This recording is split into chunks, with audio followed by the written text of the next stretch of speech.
জামায়াতে আমির জনসভায় তারেক রহমানকে গালি দেয়, এই নিয়ে জামায়াতে আমির গণধোলাই খায়। যেদিকে আগাতে চাই একটা দল সামনে গিয়ে একটা বাদ দিয়ে দেয়, আমাদেরকে আগাইতে দেয় না। এই জনসভার মধ্যেই জামাতে আমিরের খারাপ অবস্থা হয়, জনতা আক্রমণ করে। এদিকে আজ জামাতে আমির তারেক রহমানকে নিয়ে কটূক্তি করায় তার উপর সাধারণ জনতা ঝাঁপিয়ে পড়ে। এই নিয়ে বিএনপি কর্মীরা সরাসরি অ্যাকশন নিচ্ছে।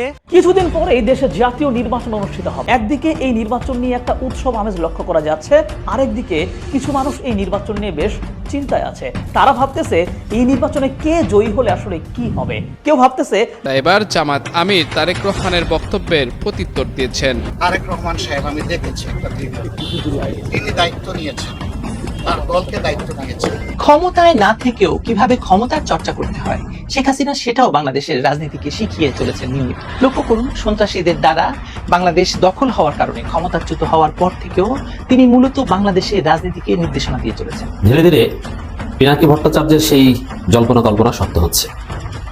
দর্শক, তারেক জিয়ার আসল রূপটা ফাঁস হয়ে গেল। ফাঁস করেছেন পিনাকি ভট্টাচার্য। এখন মাঠে ময়দানে সেটা তারেক রহমান নিজেই প্রমাণ করে দিচ্ছেন। এই বাংলাদেশ কিভাবে চলবে, কিভাবে চলবে না, বাংলাদেশে কি হবে হবে না তার সিদ্ধান্ত নেবার মালিক এই দেশের জনগণ। অনেকে গুপ্ত সুপ্ত আরো কত কিছু বলে রে ভাই, এগুলা কোনো সীমানা নাই।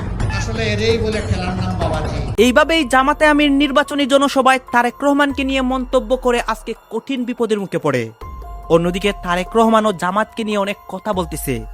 তাদের দুই দলের মধ্যে কথার মধ্যে দাওয়া পাল্টা দেওয়া হচ্ছে।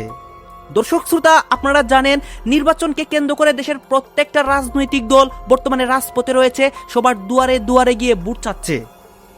অনেক ঝামেলা হচ্ছে দেশের মধ্যে এই নির্বাচনকে কেন্দ্র করে। আসুন আমরা কথা বাড়াচ্ছি না, আমরা সরাসরি ভিডিওর মূল আলোচনায় চলে যাচ্ছি। জামাতে আমির কি বলেছেন, তারেক রহমান কি বলছেন, বা দেশের পরিস্থিতি সবকিছু দেখতে পারবেন একটি ভিডিওতে। আমরা আশ্চর্য, যেদিকে আগাতে চাই একটা দল সামনে গিয়ে একটা বাদ দিয়ে দেয়, আমাদেরকে আগাইতে দেয় না। তার সাক্ষী এই জাতি। জুলাই সংস্কার প্রস্তাবগুলো যাবে, গণভোট হবে, বলে যে গণভোট আবার কিসের। এরপরে ঠেলা খাইয়া যখন মানলো তখন বলে যে না, গণভোট আলাদা হতে পারবে না, একই দিনে হতে হবে। জাতীয় সংসদ নির্বাচনটাও সুন্দর হবে। তাদের দাবির প্রেক্ষিতে করা হলো, এখন বলে আমরা গণভোট মানি না। এতদিন চালাচালি করে এখন যখন জনগণ জবাব চাচ্ছে, আপনারা কি নতুন বাংলাদেশ চান না পুরানা ফেসিবাদী বাংলাদেশ চান, আপনাদেরকে আপনাদের অবস্থান পরিষ্কার করতে হবে। তখন তারা গতকাল থেকে একটু একটু বলা শুরু করেছেন। আসলে এরই বলে খেলার নাম বাবাজি। এই জাতি যারা ধাক্কা দেয় তারে ছেড়ে দেয় না। কেন এটা করতে হলো? কেন শুকরিয়া আদায় করলেন না? জুলাই না হলে কিসের আবার 26-এর নির্বাচন? জুলাই না হলে তো নির্বাচন হওয়ার কথা ছিল ফেসিবাদীদের অধীনে 29 সালে। 26 সালের নির্বাচন চাইবো, আবার জুলাই মানবো না, জুলাইয়ের আকাঙ্ক্ষা পূরণ করবো না, সম্মান দেখাবো না। এটি হতে পারে না। রাখেন এইগুলা, যে যা করার করুক। আমরা স্পষ্ট কণ্ঠে ঘোষণা দিয়েছি, আমরা ইনশাআল্লাহ বাংলাদেশকে দুর্নীতি মুক্ত করে ছাড়বো, চাঁদাবাজ মুক্ত করে ছাড়বো, মা বোনদের ইজ্জত প্রতিষ্ঠা করে ছাড়বো, শিশু আবাল বৃদ্ধ বনিতার নিরাপদ বাংলাদেশ ইনশাআল্লাহ উপহার দেব। আমরা বলেছি বাংলাদেশে আর কোনো ব্যাংক ডাকাতের অস্তিত্ব থাকবে না। আমরা বলেছি আর কোনো শেয়ার মার্কেট লুট করার দুঃসাহস কেউ দেখাবে না। আমরা বলেছি আর ঘরে ঘরে চাঁদার নামে ডাকাতি করার সুযোগ দেব না। সেই পরিবর্তনের বাংলাদেশ আপনারা চান কিনা? আপনারা চান? আমরা কথা দিচ্ছি, কথা যেমন জাতির সাথে আমরা 5 আগস্টের পর রেখেছি, অতীতে একটা বাদ দিলাম, রাখেন কে কি করেছে। অনেকে গুপ্ত সুপ্ত আরো কত কিছু বলে রে ভাই, এগুলার কোন সীমানা নাই। নিজেই যারা গুপ্ত হয়ে উদাও হয়ে গিয়েছিল বছরের বছর, যারা মজলুমদেরকে বলে এরা নাকি গুপ্ত আর সুপ্ত। ভাই একটু নিজের দিকে সবাই তাকায়, এটাই ভালো হবে, এটাই ভালো হবে। আয়নায় নিজের চেহারা দেখে অন্যেরটা দেখে লাভ নাই রে ভাই। দুই বন্ধু রিক্সায় চড়ছে, বয়স্ক মানুষ, তো কম বয়স যার, এই দুইজনের মাঝে একজন বলতেছে, বন্ধু তোমার কেমন লাগে শক্তি সামর্থ্য? কই না, আমার তো ভালো লাগে। কই ভাই আমি বোধহয় আর বাঁচবো না। কেন বাঁচবে না? কই যে আমি তো আমার ওর উপর হাত রেখেছি, কিন্তু কোনো চেতনা বল কিছুই পাচ্ছি না, বুঝতে পারছি না। কই ভাই হাত তো রেখেছ, এই জন্য কিছুই বুঝতে পাও না, তোমারটাই রাখো। মা বোনেরা, আপনাদেরকে কথা দিচ্ছি, এখনই যারা হুমকি দেয়, কিছুদিন পরে এই দেশে জাতীয় নির্বাচন অনুষ্ঠিত হবে। একদিকে এই নির্বাচন নিয়ে একটা উৎসব আমেজ লক্ষ্য করা যাচ্ছে, আরেকদিকে কিছু মানুষ এই নির্বাচন নিয়ে বেশ চিন্তায় আছে। তারা ভাবতেছে এই নির্বাচনে কে জয়ী হলে আসলে কি হবে। কেউ ভাবতেছে যদি বিএনপি জয়ী হয় তবে তারা পরিবর্তিত কিছু হয়তো উপহার দিতে পারবে না। তৃণমূলের নেতাকর্মীরা পুরনো ধারার শক্তি প্রদর্শন রাজনীতি কায়েম করবে, চাঁদাবাজি টেন্ডারবাজি আগের মতোই থেকে যাবে। মানে আমরা আগে যেরকম ছিলাম বলা যায় হয়তো সেরকমই থেকে যাব। আবার একই সময় কেউ কেউ ভাবতেছে যদি জামাত ইসলামী ক্ষমতায় আসে তবে হয়তো দেশের নারী অধিকার খর্বিত হবে, মোরাল পুলিশিং বেড়ে যাবে, পর্দা করা বাধ্যতামূলক করে দিবে, কিংবা সুযোগ বুঝে তারা হয়তো দেশে শরিয়া আইন বাস্তবায়ন করে ফেলবে, যেটাও পূর্ণ গণতন্ত্রের স্বাদ থেকে আমাদের বঞ্চিত করবে। আবার কেউ কেউ ভাবতেছেন যে জামাত যদি জিতে আসে তারা দেশ কিভাবে চালাবে। তাদের তো আগের অভিজ্ঞতা নাই, একটা রাষ্ট্র চালানোর জন্য ওভারঅল কিছু পলিসি লাগে।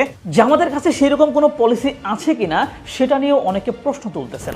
কথা হচ্ছে দীর্ঘদিন বিরতির পরে যখন দেশের নতুন সরকার আসে তখন কি তারা শুরুতেই যা ইচ্ছা তাই শুরু করতে পারে, ইচ্ছা মতো আইন বানিয়ে নিজেদের মতো দেশ চালাতে পারে, কিংবা প্রাচীনকাল থেকে এই অঞ্চলে চলে আসা শাসন ব্যবস্থার বাইরে গিয়ে হুট করে কি জামাত এখানে ইচ্ছা মাফিক শরিয়া আইন বাস্তবায়ন করে ফেলতে পারবে? পুরো জিনিসটা আসলে কিভাবে ওয়ার্ক করে সেটা আমাদের একটু জানতে হবে।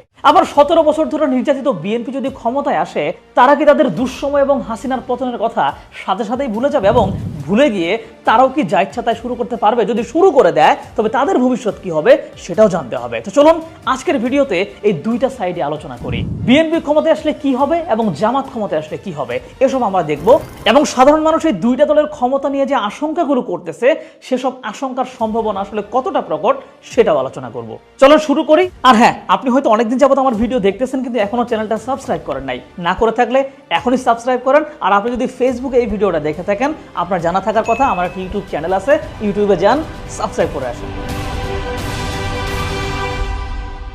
তো প্রথমে মনে করিয়ে দেই এইবার নির্বাচনে ভোট দিতে হবে কিন্তু দুইটা, একটা হচ্ছে হ্যাঁ না ভোট, আরেকটা আপনার নিজের এলাকার এমপি কে হবে সেটার ভোট। এই দুইটা ভোটের মধ্যে বেশি গুরুত্বপূর্ণ হচ্ছে গণভোট বা হ্যাঁ না ভোট, কারণ জাতীয় নির্বাচনের পরে দেশের রাজনৈতিক দলগুলো কি ধরনের আচরণ করবে সেটা নির্ভর করতেছে এই গণভোটের ফলাফলের উপর। মানে অন্যান্য সময় নির্বাচনগুলোতে দেশ কিভাবে চলবে, নেতারা কিভাবে আচরণ করবে সেইটা নির্ভর করে নির্বাচিত দলের উপর। ধীরে ধীরে পিনাকি ভট্টাচার্যের সেই জল্পনা কল্পনা সত্য হচ্ছে। দর্শক, তারেক জিয়ার আসল রূপটা ফাঁস হয়ে গেল। ফাঁস করেছেন পিনাকি ভট্টাচার্য, কিন্তু এখন মাঠে ময়দানে সেটা তারেক রহমান নিজেই প্রমাণ করে দিচ্ছেন যে পিনাকির যে ভবিষ্যৎবাণী, পিনাকির যে প্রজেকশন তারেক জিয়া সম্পর্কে সেটা সত্য, এবং সেটা এখন মার্কেটিং করছেন নাসিরউদ্দিন পাটোয়ারিরা। পিনাকি একটা ভিডিওতে বলছিলেন যে বিএনপি হচ্ছে ভারপ্রাপ্ত আওয়ামী লীগ, তো বিএনপি যদি ভারপ্রাপ্ত আওয়ামী লীগ হয় তাহলে তারেক জিয়া হবেন ভারপ্রাপ্ত শেখ হাসিনা। হ্যাঁ, তারেক জিয়ার চরিত্রের সাথে এখন শেখ হাসিনার চরিত্র মিলে যাচ্ছে। তারেক জিয়ার দর্শন আর শেখ হাসিনার দর্শন এক অভিন্ন। দর্শক, আপনারা দেখেছেন যে স্পষ্টভাবে বিএনপি তারেক রহমানের পক্ষ থেকে ঘোষণা দিচ্ছে যে বিএনপি জিততে পারলে আওয়ামী লীগকে রাজনীতি করার সুযোগ দেবে তারেক রহমান, একদম দিবালোকে স্পষ্ট। আবার টাইম ম্যাগাজিনের সাথে তারেক রহমান ক্লিয়ারলি বলেছেন যে আওয়ামী লীগ নিষিদ্ধ করা ঠিক হয়নি, একটা দল নিষিদ্ধ করবেন কেন, কালকে যদি আমার উপর নিষেধাজ্ঞা দেন আমরা এটা সমর্থন করি না। অতএব বিএনপি যে ভারপ্রাপ্ত আওয়ামী লীগ এতে আর কোনো সন্দেহ সংশয় নেই। পিনাকির বক্তব্য ডান পক্ষ বাম পক্ষ, left hand right hand proved, ডান পক্ষ বাম পক্ষ প্রমাণিত। সেই বীজগণিতে যেরকম ডান পক্ষ বাম পক্ষ প্রমাণিত হয়, এটা এখন প্রমাণিত হয়েছে যে বিএনপি হচ্ছে ভারপ্রাপ্ত আওয়ামী লীগ। দলিল তো আপনারাই দেখেন, যেমন বিএনপি কোনোদিন হুজুরদের মৌলবাদী বলে নাই, দক্ষিণপন্থী বলে গালি দেয় নাই, কিন্তু এখন দিচ্ছে। তারেক রহমান নিজে মৌলবাদীদের উত্থান ঠেকানোর কথা বলছেন লন্ডনে বসে, হুজুররা খেপে গিয়েছিল। এটাই তো ভারপ্রাপ্ত আওয়ামী লীগ। আবার আলেমুল আমাদেরকে প্রতিপক্ষকে রাজাকার বলে গালি দেওয়া, এটা বিএনপি কোনোদিন করেছে? করেনি। এখন আলেমুল এবং প্রতিপক্ষদের রাজাকার বলে গালি দেয়, তাহলে এটা কেন? এটি তো ভারপ্রাপ্ত আওয়ামী লীগ। ভোট চুরি করার কথা বলে এই যে ইশরাক, বিএনপির ইশরাক বলে যে জামাতকে ভোটের প্রচারণা চালাতে দিবে না, মাঠেই নামতে দিবে না। যদিও ওটাকে আমি বলি যে রাস্তাঘাটে এরকম কুত্তা বিড়াল ঘেউ ঘেউ করে, ওটার দিকে তাকানোর কিছু নেই। ইশরাক ওটা কুত্তার মতো ঘেউ ঘেউ করেছে, ওইসব থ্রেট ওগুলো জামাত ধরে না। জামাত এক সেকেন্ডের জন্য তাদের নির্বাচনী প্রচারণা বন্ধ রাখেনি এবং কেউ জামাতকে ঠেকাতে পারছে না।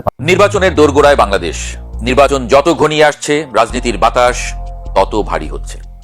আগের মতো সহিংস আতঙ্ক নয়, বরং কথার লড়াই, প্রতিশ্রুতির বন্যা আর ক্ষমতার হিসাব নিকাশে তৈরি হয়েছে নতুন ধরনের উত্তেজনা। আর মাত্র 13 দিন, সময় যত কমছে রাজনীতির তাপমাত্রা তত বাড়ছে। দেশের এক প্রান্ত থেকে আরেক প্রান্ত, মাঠে এখন শুধু পোস্টার নয়, প্রতিশ্রুতি, হুঁশিয়ারি আর পাল্টা আক্রমণের ঝড়।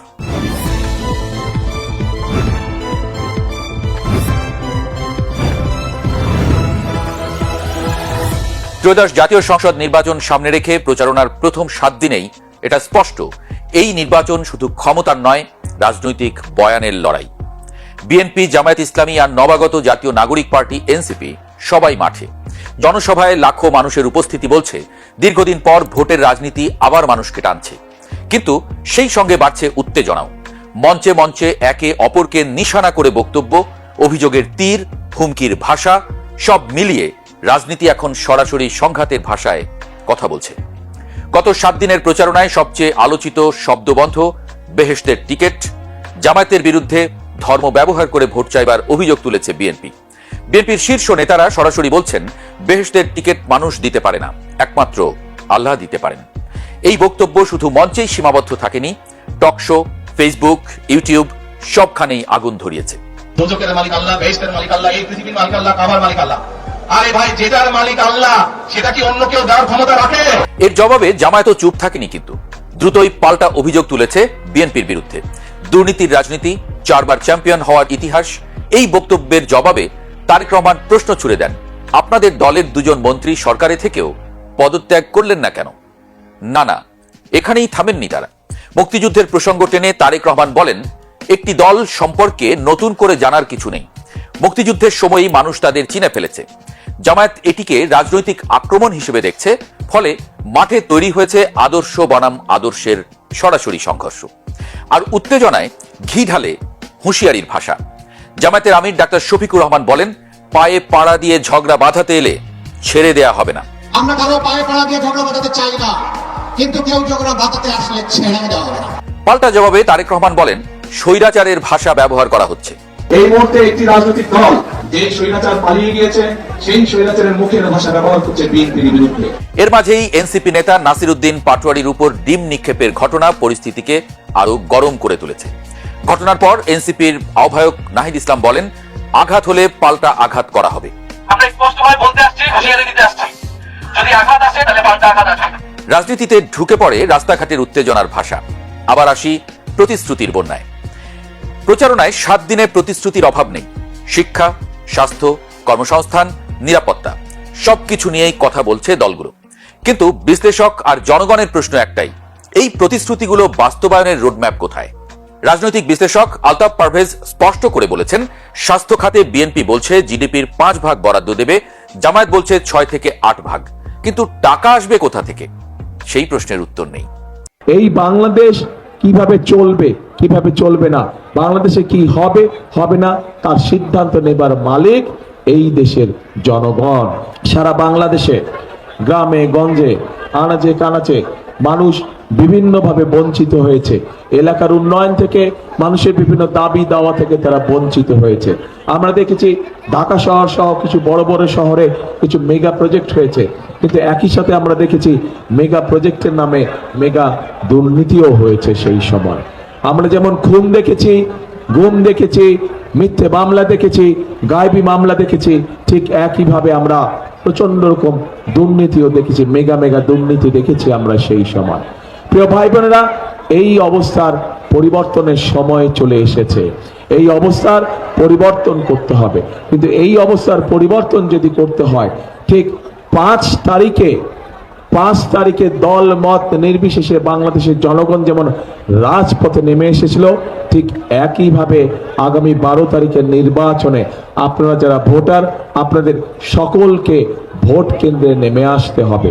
কারণ আমরা যদি 5 তারিখে সেই পরিবর্তনকে যদি আমরা চালু না রাখি, অর্থাৎ 12 তারিখে ভোট দিয়ে যদি আমরা গণতন্ত্রকে শক্তিশালী ভিত্তির উপরে প্রতিষ্ঠিত করতে না পারি, তাহলে আমরা যেই গণতন্ত্রের ভিত্তি রচনা করতে যাচ্ছি, যেই গণতন্ত্র সুশাসন নিশ্চিত করবে, যেই গণতন্ত্র মানুষের অধিকার বাস্তবায়ন করবে, যে গণতন্ত্র মানুষের ভাগ্যের পরিবর্তন করবে, সেই গণতন্ত্র আবার বাধাগ্রস্ত হবে। সেই গণতন্ত্র যদি বাধাগ্রস্ত না হয়, 12 তারিখের নির্বাচনের মাধ্যমে যাতে দর্শক আপনারা তো দেখলেন এখানে কি কথা হচ্ছে, এখানে তারেক রহমানকে নিয়ে কথা হচ্ছে এবং জামাতে আমিরের বিভিন্ন ঘটনা এখানে বা তার জামাতে আমিরের বক্তব্য দেখিয়েছি, দেশের রাজনৈতিক প্রেক্ষাপট নিয়ে যে অনেক কথা হচ্ছে এগুলো দেখিয়েছি। দর্শক শ্রোতা, এই বিষয়গুলো নিয়ে আপনাদের মন্তব্য কী? দেশের ওই রাজনৈতিক প্রেক্ষাপট নিয়ে আপনার মন্তব্যটা অবশ্যই আপনারা আমাদের কমেন্ট বক্সে লিখে যাবেন। আর হ্যাঁ, তখন আপনাদেরকে আমরা যা কিছু দেখিয়েছি সব কিছু আমরা সোশ্যাল মিডিয়া থেকে সংগ্রহ করেছি, এখানে আমাদের নিজস্ব কোনো মন্তব্য নেই বা আমাদের নিজস্ব কোনো সিদ্ধান্ত নেই। সর্বশেষ আপনাদের কাছে আমাদের একটা রিকোয়েস্ট থাকবে, আপনারা আমাদের চ্যানেলে নতুন দর্শক হয়ে থাকলে চ্যানেলটি সাবস্ক্রাইব করবেন এবং পাশে থাকা বেল বাটনটি বাজাবেন যাতে করে নেক্সট ভিডিওটা সবার আগে আপনাদের কাছে পৌঁছে যায়। ধন্যবাদ।